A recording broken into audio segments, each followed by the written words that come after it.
بسم اللہ الرحمن الرحیم۔ السلام علیکم ورحمۃ اللہ۔ آپ رضی اللہ کا نام عثمان کنیت ابو عبداللہ اور ابو عمر ہے۔ آپ رضی اللہ قریشی اموی ہے، چونکہ رسول اللہ صلی اللہ علیہ وسلم کی دو صاحبزادیاں یکی بعد دیگرے آپ کے نکاح میں آئی، اس لیے آپ کو ذو النورین کا خطاب ملا۔ آپ رضی اللہ کے والد کا نام عفان اور والدہ کا نام اردی تھا۔ باپ کی طرف سے پانچویں پشت میں آپ رضی اللہ کا سلسلہ نسب رسول اللہ صلی اللہ علیہ وسلم سے جا ملتا ہے۔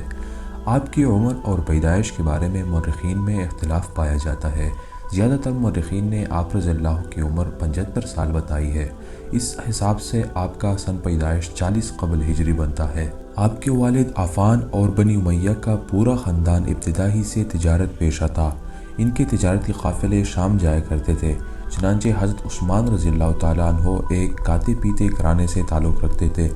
حضرت عثمان نے اپنی خاندانی روایت کے مطابق اپنے والد کی وفات کے بعد تجارت کا کاروبار سنبھالا اور بہت دولت پیدا کی۔ اسلام لانے سے پہلے بھی آپ اپنی صداقت، دیانت اور خوش معاملگی کے لیے مشہور تھے۔ آپ کے قبول اسلام کے سلسلے میں بھی مختلف روایتیں بیان کی گئی ہے، لیکن جو روایت متفق علیہ ہے اس کے مطابق آپ حضرت ابوبکر صدیق رضی اللہ تعالیٰ عنہ کی تبلیغ و ترغیب سے ایمان لائے۔ آپ رضی اللہ ان 14 مسلمانوں میں سے ہے جنہوں نے اسلام لانے میں سبقت کی۔ اسلام لانے کی سزا میں آپ رضی اللہ تعالیٰ عنہ کے چچا حکم بن العاص نے آپ کو سخت اذیتیں دی، رسی سے جکڑ کر قید کر دیا، کھجور کی چٹائی میں لپیٹ کر دھونی دی۔ ماں نے سخت بیزاری اور ناراضگی کا اظہار کیا، مگر ایمان جو دل کی گہرائیوں میں اتر چکا تھا اس میں کوئی فرق نہ آیا۔ آپ کے عزم و استقلال کو دیکھ کر بالآخر چچا اور ماں نے معاملہ آپ رضی اللہ تعالیٰ عنہ کی مرضی پر چھوڑ دیا۔ آپ رضی اللہ تعالیٰ عنہ کو اپنی صفات کی بدولت بارگاہ رسالت میں شروع ہی سے قرب حاصل ہو گیا تھا۔ پھر حضور صلی اللہ علیہ وسلم نے اپنی صاحبزادی سیدہ رقیہ رضی اللہ تعالیٰ عنہ سے آپ کا عقد کر دیا۔ جب مسلمانوں پر ابتلا اور آزمائش حد سے بڑھ گئی تو حضور صلی اللہ علیہ وسلم نے ان کو ہجرت حبشہ کی اجازت مرحمت فرمائی۔ سب سے پہلے قافلہ کے ساتھ حضرت عثمان ماں اپنی اہلیہ محترمہ کے حبشہ کو ہجرت کر گئے۔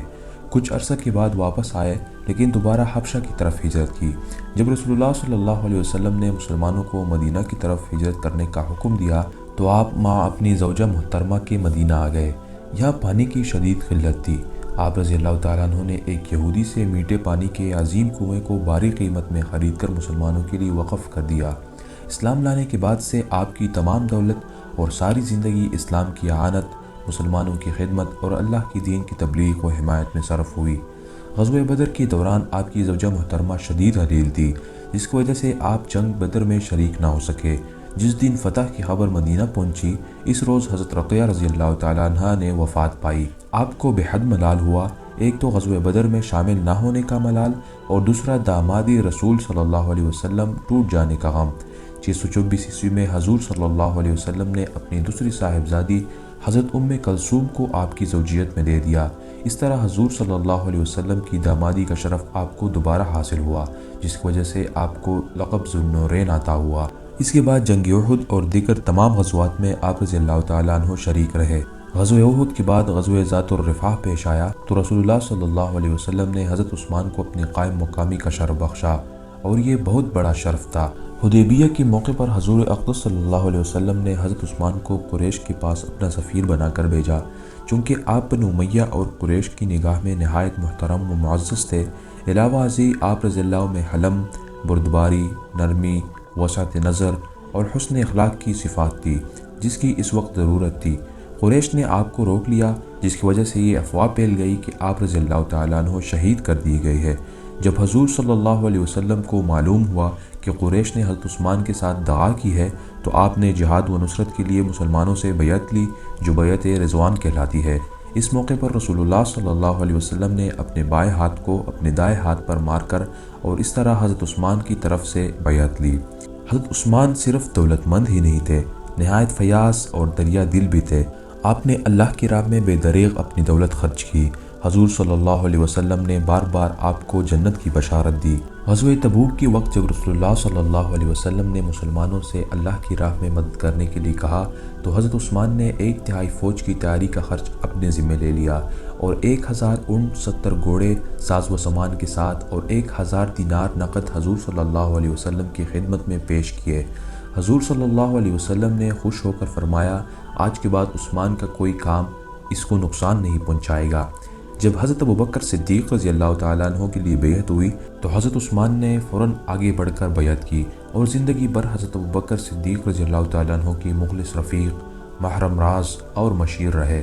حضرت ابوبکر صدیق تمام اہم معاملات میں آپ کو مشورہ میں شامل رکھتے تھے۔ وہ تحریر جس میں حضرت ابوبکر نے خلافت کے لیے حضرت عمر کو منتخب کیا تھا، حضرت عثمان نے ہی لکھی تھی۔ حضرت عمر کے لیے بیعت ہوئی تو آپ رضی اللہ نے فوراً بیعت کے لیے ہاتھ بڑھا دیا اور تمام عہد فاروقی میں مملکت کے بہی خواہ اور حضرت عمر کے مخلص رفیق و مشیر، ہمدرد اور معتمد علیہ رہے۔ حضرت عمر رضی اللہ تعالیٰ عنہ نے اپنے آخری وقت میں خلافت کے لیے 6 اکابر صحابہ کی ایک مجلس قائم کر دی جو ان کے خیال میں امت کے بہترین اور افضل ترین افراد تھے، جو سب 10 مبشرہ میں سے تھے اور جن سے حضور رسالت مآب صلی اللہ علیہ وسلم اپنے وصال کے وقت تک خوشنود اور رضامند رہے تھے۔ مجلس شورا میں خلافت کا مسئلہ زیر غور رہا اور متفقہ رائے سے یہ کام حضرت عبد الرحمن کے سپرد کر دیا گیا۔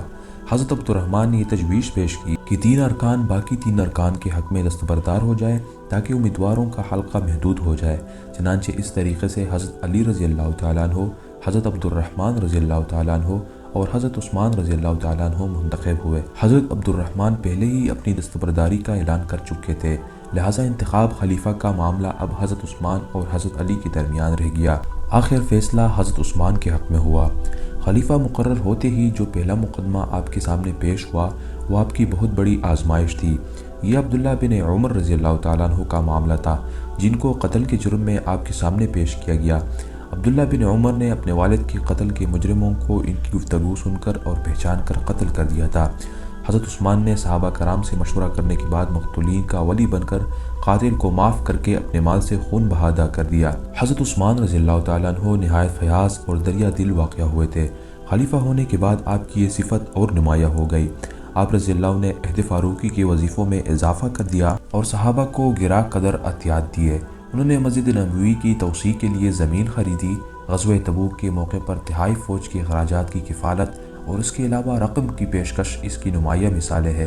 حضرت فاطمہ سے نکاح کے وقت جب حضور صلی اللہ علیہ وسلم کے حکم سے حضرت علی اپنے ذرہ بیچنے نکلے تو آپ نے 400 درہم کے عوض وہ خرید کر قیمت ادا کر دی اور اس کے بعد وہ ذرہ بھی حضرت علی کو اپنی طرف سے عطیہ کے طور پر دے دی۔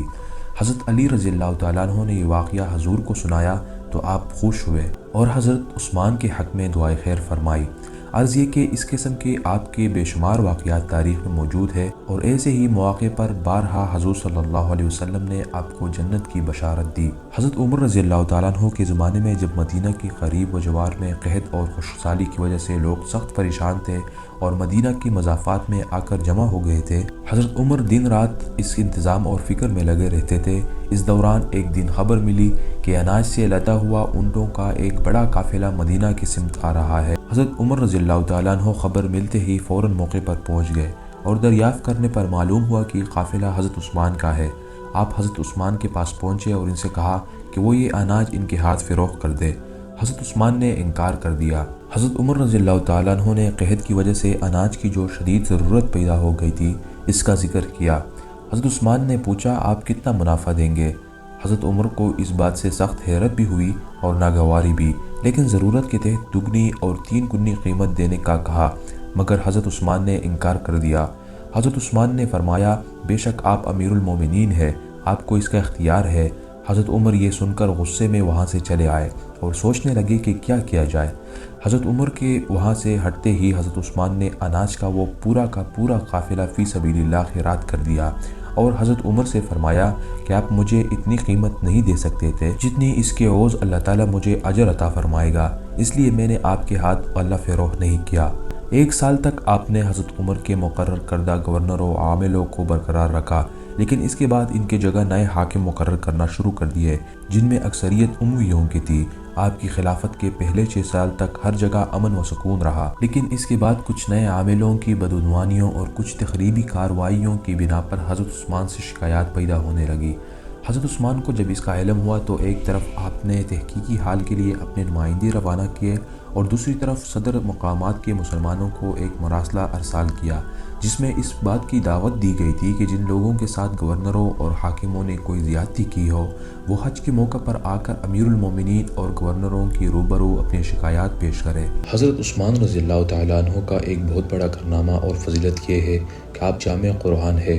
قرآن مجید تو دراصل حضرت ابوبکر کے دور میں ہی مرتب ہو گیا تھا اور یہ نسخہ حضرت صدیق اکبر کے بعد فاروق اعظم کے پاس آیا اور آپ کے بعد ام المومنین حضرت حفصہ رضی اللہ تعالیٰ عنہ کے پاس رہا، لیکن ابھی تک لوگوں کے پاس اپنے اپنے مرتب کردہ صحائف تھے جس سے آگے چل کر انتشار و اختلال و افتراق کی راہیں کھل سکتی تھی۔ حضرت عثمان غنی کا ایک بہت بڑا کارنامہ اور امت پر گریبار احسان یہ ہے کہ انہوں نے ام المومنین حضرت حفصہ رضی اللہ تعالیٰ عنہ سے حضرت صدیق اکبر کا مرتب کردہ نسخہ لے کر اس کی نقلیں تیار کروائی اور ملک کی مختلف اور دور دراز حصوں میں بھیج دی جہاں اختلاف خیرات کی بنا پر انتشار کا خطرہ پیدا ہو گیا تھا۔ آپ نے ہر جگہ باقی صحائف کو جلا دینے کا حکم دیا۔ حضرت عثمان رضی اللہ تعالیٰ عنہ کی خلافت کا تقریباً آخری آدھا زمانہ فتنوں اور شورشوں کی نظر ہو گیا، لیکن پھر بھی آپ کے عہد میں بہت سی فتوحات ہوئی اور اسلامی سلطنت کی حدود بہت وسیع ہو گئی۔ آپ کے زمانے میں ایران، جرجان، خراسان، تبرستان، نشاپور اور ماوراء النہر فتح ہوئے۔ مغرب میں طرابلس، افریقہ میں الجزائر اور مراکش کو فتح کر کے اسلامی سلطنت میں شامل کر لیا گیا۔ سب سے پہلے حضرت عثمان کے عہد میں اسلامی بیڑا بنا اور عبداللہ بن قیس نے بحر روم میں جزیرہ قبرص پر حملہ کیا، مگر اہل قبرص نے صلح کر لی۔ پھر جب انہوں نے معاہدے کی خلاف ورزی اور مسلمانوں کے خلاف رومی جہازوں کی مدد کی تو 653 میں حضرت معاویہ رضی اللہ تعالیٰ عنہ نے حملہ کر کے قبرص پر قبضہ کر لیا۔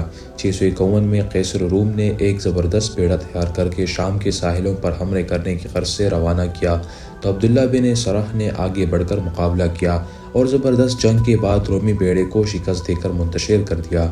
اسی سال ارمینیہ بھی فتح ہوا۔ یوں تو حضرت عثمان رضی اللہ تعالیٰ عنہ کی خلافت کے 36 سال کے بعد ہی سے مخالفت شروع ہو گئی تھی، لیکن خطرناک مخالفت آپ کی خلافت کے آخری 2 سال میں سامنے آئی جب سے حضرت عثمان غنی کے ہاتھ سے رسول اللہ کی انگوٹھی گری اور باوجود سخت کوشش اور تلاش کے دستیاب نہ ہو سکی۔ اس وقت سے لوگوں کی دلوں میں شکوک و شبہات بڑھتے جا رہے تھے۔ شورش و بغاوت کی ایک بڑی وجہ سبائی تحریک تھی جو ایک نہایت متعصب یہودی عالم نے اپنی قوم کا انتقام لینے کے لیے چلائی تھی۔ وہ بظاہر مسلمان ہو گیا تھا اور مسلمانوں میں گھس کر اسلام کی بیخ کنی کرنا چاہتا تھا۔ مکہ و مدینہ کے مہاجرین اور انصار جنہوں نے آفتاب رسالت سے خوب قصد نور کیا تھا وہ ایمان کے اس مقام پر تھے کہ اس پر اس کا جادو نہیں چل سکا، اس لیے وہ مسلسل موقع کی تلاش میں رہا۔ حضرت عثمان غنی کے عہد سلطنت کی حدود بہت وسیع ہو گئی تھی اور مفتوحہ علاقوں کی نو مسلم آبادی ابھی تک اسلامی روح سے پوری طرح ہم آہنگ نہیں ہوئی تھی۔ پھر حضرت عثمان کی نرم خوئی اور رحمدلی نے سزا کے خوف کو اگر بالکل ختم نہیں تو بہت حد تک کم ضرور کر دیا تھا، اس لیے فتنہ پروری اور شورش برپا کرنے کے لیے بہترین موقع تھا۔ چنانچہ عبداللہ بن سبا نے پورے جوش و خروش کے ساتھ مفتوحہ علاقوں کا سفر کیا اور ایک متقی مسلمان کی صورت بنا کر جا بجا تقریریں کی، خلیفہ وقت پر طرح کے الزام تراشیاں کی اور لوگوں کو حکومت وقت کے خلاف بھڑکا کر بغاوت پر آمادہ کیا۔ جیسے جیسے سبائی تحریک زور پکڑتی گئی، حضرت عثمان کی مخالفت میں بھی اضافہ ہوتا گیا۔ 34 ہجری میں حالات بہت بگڑ گئے اور حضرت عثمان نے صلح مشورہ کے لیے صوبائی گورنروں کو مدینہ طلب کیا۔ سب نے حضرت عثمان کو اپنے اپنے صوبوں کی صورتحال سے آگاہ کیا اور کافی غور و خوض کے بعد حالات پر قابو پانے کے لیے طے ہوا کہ حد المقدور عربوں کو وطن سے دور فوج کشی اور فتوحات میں مشغول رکھا جائے اور باغی اور شر پسند عناصر کے وظائف اور تنخواہیں بند کر دی جائے۔ ان اقدامات نے کوفہ کی باغیوں کو مشتعل کر دیا اور انہوں نے طے کیا کہ ہم گورنر کوفہ سعید بن عاص کو معزول کرتے ہیں اور مدینہ سے واپسی پر ان کو کوفہ میں داخل نہیں ہونے دیں گے۔ انہوں نے مطالبہ کیا کہ ان کا والی حضرت ابو موسیٰ رضی اللہ اشعری کو بنایا جائے۔ حضرت عثمان نے یہ مطالبہ منظور کر لیا۔ اسی سال سبائی فتنہ کے نمائندے مصر پہنچے اور باغیوں کو پھر بغاوت پر ابھارا اور دوسری طرف کوفہ اور بصرہ سے لوگ نکلے اور مصریوں کے ساتھ مل کر مدینہ کا رخ کیا۔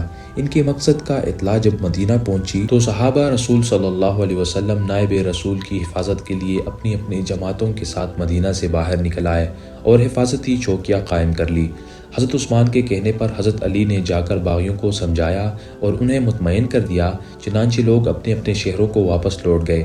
جب صحابہ کو یقین ہو گیا کہ مدینہ خطرہ سے دور ہو گیا ہے تو وہ بھی اپنی چوکیاں چھوڑ کر مدینہ واپس آ گئے۔ کہا جاتا ہے کہ جب مصر و عراق کے باغی مدینہ سے چلے گئے تو کوفہ اور بصرہ کے قائد مدینہ میں ہی رہے۔ انہوں نے حضرت عثمان اور حضرت علی کی طرف سے 2 جعلی خط تیار کر کے واپس جاتے ہوئے مصری و عراقی قافلوں کو بھیجے جس میں ان کے خلاف پیغام لکھے ہوئے تھے۔ چنانچہ خط پا کر باغی پھر مدینہ میں وارد ہوئے۔ حضرت علی اور حضرت عثمان نے باغیوں کو یقین دلایا کہ یہ خط انہوں نے نہیں لکھے، لیکن باغیوں نے کچھ مقامی لوگوں کو ساتھ ملا کر حضرت عثمان کے گھر کا محاصرہ کر لیا۔ آپ رضی اللہ تعالیٰ عنہ جمعہ کی نماز پڑھانے گئے تو آپ پر سنگ باری کی گئی۔ آپ رضی اللہ تعالیٰ عنہ بے ہوش ہو کر گر پڑے مگر پھر بھی مسجد جانا نہ چھوڑا۔ یہ صورتحال مہینہ بھر جاری رہی۔ اس کے بعد باغیوں نے آپ کا گھر سے نکلنا بھی بند کر دیا۔ امیر معاویہ سمیت بہت سے صحابہ آپ کی حفاظت کے لیے فوجی امداد کی اجازت طلب کر رہے تھے، لیکن آپ رضی اللہ تعالیٰ عنہ نے سختی سے منع کر دیا اور حکم دیا کہ کوئی جنگ و جدل کا آغاز نہ کرے۔ آپ رضی اللہ تعالیٰ عنہ چاہتے تھے کہ کسی طرح بغیر کسی خون خرابے کے باغیوں کو سمجھا کر واپس لوٹا دے۔ حضرت عثمان رضی اللہ تعالیٰ عنہ نے بار بار کھڑکی سے سر باہر نکال کر باغیوں کو نصیحت کی، فتنہ و فساد سے بچنے کی تاکید کی، اللہ اور اس کے رسول صلی اللہ علیہ وسلم کے احکام یاد دلائے، لیکن باغیوں پر کچھ اثر نہ ہوا اور باغیوں کی گستاخی بڑھتی چلی گئی۔ مغیرہ رضی اللہ تعالیٰ عنہ بن شعبہ سے روایت ہے کہ وہ محاصرہ کے وقت حضرت عثمان کے پاس گئے اور کہا کہ آپ امیر المومنین ہیں اور آپ پر جو وقت آن پڑا ہے وہ آپ دیکھ رہے ہیں۔ میں آپ کے سامنے 3 باتیں پیش کرتا ہوں، ان میں سے ایک بات اختیار کر لیجئے، یا تو آپ نکل کر ان سے مقابلہ کیجئے کیونکہ آپ کے ساتھ بھی بہت لوگ ہیں اور آپ کو شوکت حاصل ہے اور آپ حق پر ہے اور یہ لوگ باطل پر، یا پھر ایک نیا دروازہ پھوڑ کر سواریوں پر سوار ہو کر مکہ چلے جائے، چونکہ آپ وہاں ہوں گے تو یہ لوگ آپ کو قتل نہ کریں گے، یا پھر آپ شام چلے جائے کیونکہ شام کے لوگ وفادار ہیں اور وہاں پر امیر معاویہ بھی موجود ہے۔ حضرت عثمان نے فرمایا، میں نہیں چاہتا کہ رسول اللہ صلی اللہ علیہ وسلم کی امامت میں پہلا خون بہانے والا خلیفہ بنوں۔ مکہ اس لیے نہ جاؤں گا کہ میں نے رسول اللہ صلی اللہ علیہ وسلم سے سنا ہے کہ قریش کا جو آدمی مکہ میں الحاد کرے گا اس پر نصف عالم کے برابر عذاب ہوگا، اور میں نہیں چاہتا کہ میں وہی شخص بنوں اور دار الحجرت اور رسول اللہ صلی اللہ علیہ وسلم کا قرب چھوڑ کر مجھ سے شام نہ جایا جائے گا۔ باغیوں کے ارادے دیکھ کر صحابہ کبار کے کچھ نوجوان حضرت عثمان کے دروازے پر کھڑے ہو کر حفاظت کرنے لگے۔ ان میں عبداللہ بن عمر، حضرت عبداللہ بن زبیر، حضرت حسن، حضرت حسین اور حضرت محمد ابن طلحہ تھے۔ حضرت عثمان نے حضرت عبداللہ بن زبیر کو امیر بنایا اور حکم دیا کہ حالات کوئی بھی رخ اختیار کرے تم جنگ نہ کرنا اور اس ارادے پر پختہ طور پر قائم رہنا۔ جس دن آپ رضی اللہ تعالیٰ عنہ کی شہادت ہوئی 17 جون 656 عیسوی جمعہ کا دن تھا۔ اس دن آپ روزے سے تھے۔ صبح کو بیدار ہو کر آپ نے فرمایا، میری شہادت کا وقت آ پہنچا۔ میں نے خواب میں رسول اللہ صلی اللہ علیہ وسلم کو دیکھا، ان کے ساتھ ابو بکر اور عمر بھی تھے۔ آپ نے فرمایا، عثمان آج رات تم ہمارے یہاں افطار کرنا۔ اس کے بعد آپ رضی اللہ تعالیٰ عنہ تلاوت میں مصروف ہو گئے۔ قاتل مکان کی پچھلی دیوار پاند کر اندر داخل ہوئے اور نائب رسول اللہ صلی اللہ علیہ وسلم کو ان کے مکان میں بھوکا پیاسا ذبح کر ڈالا۔ آپ رضی اللہ تعالیٰ عنہ کی زوجہ محترمہ حضرت نائلہ بنت فرافسہ نے تلوار کا وار روکنے کی کوشش کی لیکن ان کی انگلیاں کٹ گئی۔ حملہ کے وقت بنی امیہ اور حضرت عبداللہ بن زبیر وغیرہ نے مقابلہ کرنا چاہا لیکن آپ نے اپنے ساتھیوں کو تلوار رکھ دینے کی قسم دی۔ حضرت عبداللہ بن زبیر کو بہت زخم آئے۔ حضرت مروان بن الحکم، حضرت حسن رضی اللہ تعالیٰ عنہ اور حضرت حسین بھی زخمی ہوئے۔ جس وقت آپ کو شہید کیا گیا آپ قرآن پاک کی تلاوت کر رہے تھے۔ باغی اس طرح مدینے پر چا گئے تھے کہ آپ کی نعش 2 دن تک بے کور و کفن پڑی رہی۔ تیسرے دن چند صحابہ نے اپنی جان ہتھیلی پر رکھ کر رات کی تاریکی میں بغیر غسل دیے خفیہ طور پر جنازہ اٹھایا اور جنت البقیع کے کنارے میں دفن کر دیا۔ صرف 17 آدمیوں نے اس عظیم فرمانروا اور رفیق رسول صلی اللہ علیہ وسلم کی نماز جنازہ ادا کی، جس کی حکومت مراکش اور الجزائر سے لے کر کابل اور طبرستان تک پھیلی ہوئی تھی۔ صدق اللہ العلی العظیم۔